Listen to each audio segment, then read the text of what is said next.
کیونکہ میرا خیال تھا کہ موصوف خوددار آدمی ہے، اس لیے اس نے ضرور کسی کنویں میں چھلانگ لگا دی ہوگی، لیکن چھٹے روز وہ میلی چٹک پتلون کے ساتھ گھر لوٹ آئے اور بقول ہمارے چچا جان کے، آخر خون تو ہمارا تھا، کیوں نہ لوٹتا؟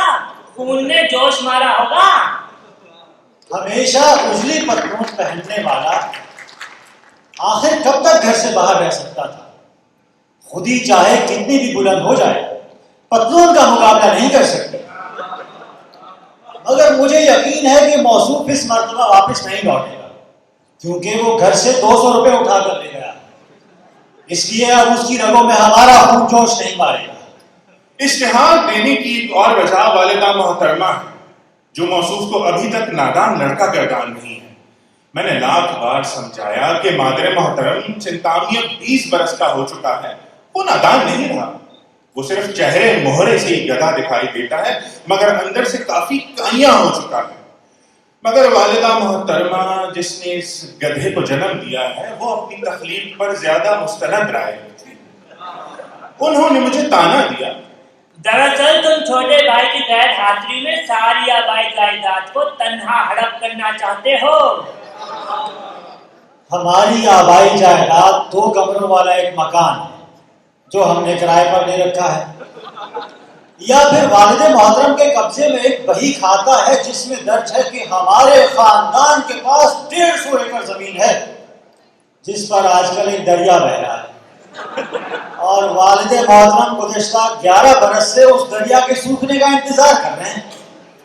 اگرچہ والدہ محترمہ کے تانے کی تمام بنیادیں دریا برد ہو چکی، لیکن پھر بھی ایک فرمانبردار فرزند کے طور پہ میں اشتہار دینے پر مجبور ہوں۔ برادر عزیز چنتامنی کی کوئی تصویر میرے پاس نہیں، دراصل اس کے جتنے بھی فوٹو تھے وہ اس نے اپنی وقتاً فوقتاً قسم کی محبوباؤں میں بانٹ دیے تھے۔ پوچھنے پر چنتامنی کی ہر محبوبہ نے جواب دیا کہ میرے پاس چنتامنی کی فوٹو تھی، وہ میں نے رسوائی کے خوف سے ضائع کر دی ہے۔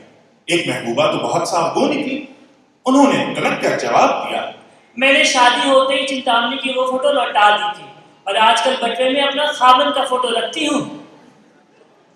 چنانچہ فوٹو دستیاب نہ ہونے کے باعث مجبوراً اپنا ہی فوٹو اشتہار کے ساتھ شائع کرنا ہوں۔ اس کے باوجود گمشدہ میرے بھائی کو سمجھا جائے، مجھے نہیں۔ والد اور والدہ محترمہ دونوں کی متفقہ رائے ہے کہ چنتامنی کی ناک مجھ سے ملتی ہے، اس لیے پہچاننے میں آسانی ہو۔ ہمارے نانا مرحوم کی ناک بھی ہم دونوں نواسوں سے ملتی تھی اور وہ بھی گھر سے بھاگ گئے۔ عجیب ناک ہے، نانا کے دور سے کٹ رہی ہے۔